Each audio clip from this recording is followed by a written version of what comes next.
वो कहते हैं ना कि इंसान चाहे कितना भी आगे बढ़ जाए, लेकिन उसके किए हुए बुरे कर्म उसके आगे एक ना एक दिन आ ही जाते हैं। कुछ ऐसा ही हुआ है मुंबई वासी जनाब और मैडम के घर पे। So hello hi, welcome back to earth mom Dehradun. और दोस्तों, आज का रिएक्शन बहुत ही इंटरेस्टिंग होने वाला है।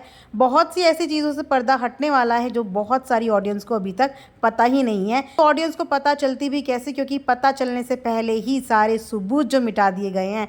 बट आप फिक्र मत कीजिए, आपको सारी चीज़ें डिटेल में मैं ज़रूर बताऊंगी, इसीलिए वीडियो को एंड तक ज़रूर सुनना। जिस कहानी को जनाब कभी भी सोशल मीडिया तक पहुँचने ही नहीं देना चाहते थे, दुनिया को इस बारे में पता ही चलने नहीं देना चाहते थे, आज वो खबर सोशल मीडिया पे हर जगह फैल चुकी है।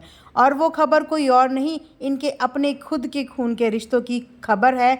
और इस खबर से ये मालूम चलता है कि अपने रिश्तों को लेके ये लोग कितने ज़्यादा बेदर्द हैं। जी हाँ, ये बेदर्द जैसा हार्श वर्ड मुझे आज मजबूरन यूज़ करना पड़ा, क्योंकि जो कहानी मैंने सुनी, मैं सच बताऊं आपको, मुझे इतना बुरा लगा कि अगर इस तरीके के स्टारडम लेके लोग यहाँ तक पहुँचते हैं, अगर इस तरीके का दिखावा दिखा कर लोगों को बेवकूफ़ बना कर लोग यहाँ तक पहुँचते हैं, तो ऐसी स्टारडम पे धिक्कार है, ऐसे नकली नेम फेम पे धिक्कार है जो आपसे आपके खून के रिश्तों को ही तबाह करवा दे, बर्बाद करवा दे। गाइस, बात कुछ ऐसी है कि आपको याद होगा कि जिस समय जनाब के फादर साहब की तबीयत ठीक नहीं थी, उनको स्ट्रोक आया था, उन दिनों वो हॉस्पिटल में एडमिट थे। उसी समय पे एक खबर ये भी आई थी कि इनकी दादी का इंतकाल हो गया है।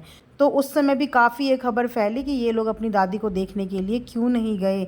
और उसके बाद इन्होंने एक जस्टिफिकेशन दिया कि क्योंकि पापा को स्ट्रोक था, इस वजह से हम उनको छोड़ के नहीं जा सकते थे। लेकिन एक पेशेंट और एक इंसान गुजर चुका है, दोनों ही चीज़ में बहुत ज़्यादा फ़र्क होता है। और वो गुजरने वाला बंदा और कोई नहीं, इनकी खुद की दादी थी, इनके पापा की माँ थी, जिन्होंने इनके पापा को जन्म दिया था। तो फैमिली का कोई ना कोई सदस्य तो वहाँ पे जा ही सकता था।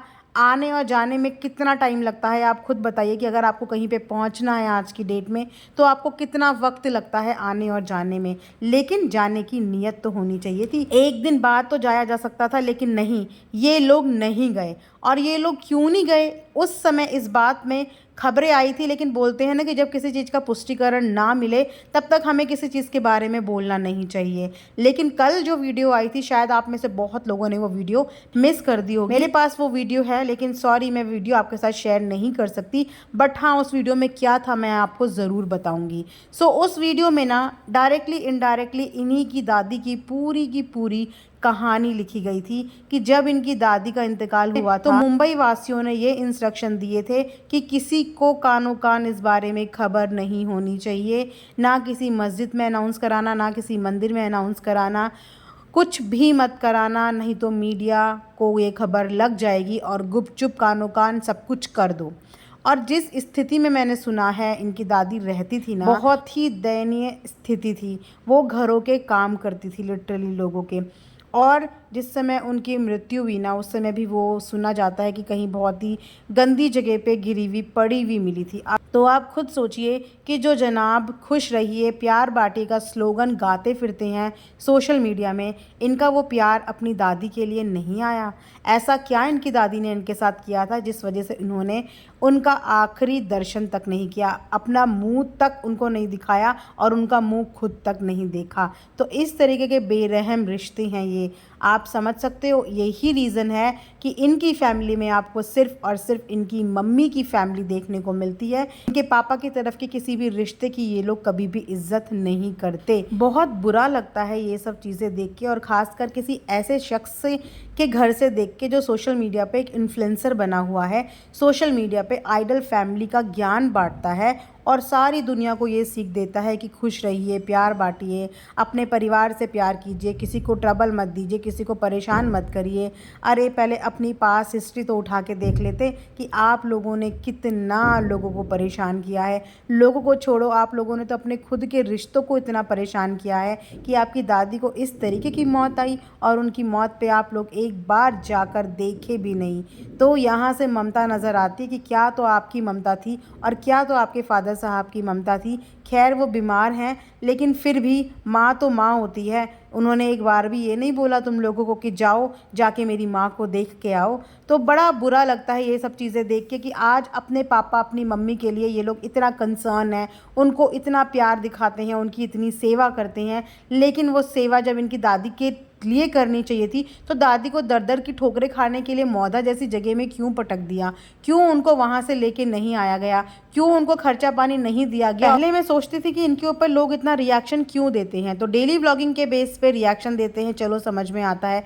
आज मुझे समझ में आ रहा है जब इनके घर की इतनी सारी चीज़ें सामने आ रही हैं कि लोग इन पे ही इतने रिएक्शन क्यों देते हैं, क्योंकि इन लोगों ने ऐसे काम किए हैं और उसके बाद ये लोग फेक बने सोशल मीडिया पे घूमते हैं, अपनी रियलिटी दिखाओ ना। चलो ये भी मानते हैं कि गलती हर इंसान से होती है, क्योंकि इंसान गलतियों का पुतला है, वो गलतियां कर देता है, लेकिन इंसान के अंदर समझ भी तो है, गलती मानता भी तो है, गलती को सुधारता भी तो है। तो क्या इन लोगों ने एक बार भी कोशिश की गलतियां सुधारने की?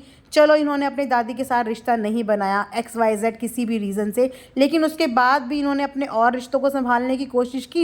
इनकी फूफी की तरफ से कितने सारे एफर्ट्स दिखते हैं इनकी फैमिली। डब्बा का तो रोज़ाना का जैसे टिफ़िन बन रखा हो उनके घर से, रोज़ का खाना वहाँ से आता है, लेकिन क्या कभी इन लोगों ने एफर्ट्स दिखाए अपनी फूफी को वो इज्जत देने के लिए? नहीं, इन लोगों ने कभी नहीं दिखाए। रिश्तों की बात ऐसे लोगों के मुंह से बिल्कुल भी अच्छी नहीं लगती जो खुद रिश्तों के नाम पे ज़ीरो हों। सो दोस्तों, ये थी कुछ ऐसी चीज़ें जो शायद आप में से बहुत सारे लोगों को पता ना हो और वो ये सोचते हैं कि इनके ऊपर इतने रिएक्शन क्यों दिए जाते हैं, इतनी नेगेटिविटी क्यों फैलाई जाती है, इतनी नेगेटिव क्यों बोला जाता है। सो गाइज़, हमेशा ये बात ध्यान में रखना कि बात उसी की होती है जिसने वाकई में कुछ किया होता है, वरना किसी के भी बारे में किसी को नेगेटिव बोलने में किसी को मज़ा नहीं आता।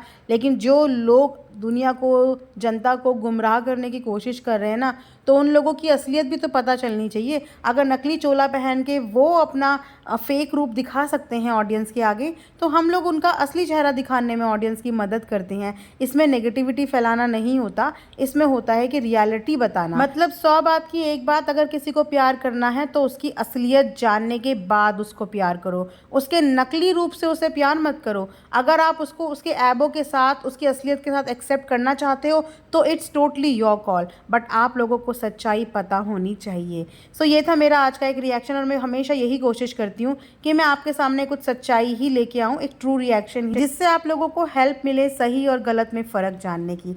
सो अपना टाइम देने के लिए बहुत बहुत शुक्रिया and thanks for watching earth mom Dehradun.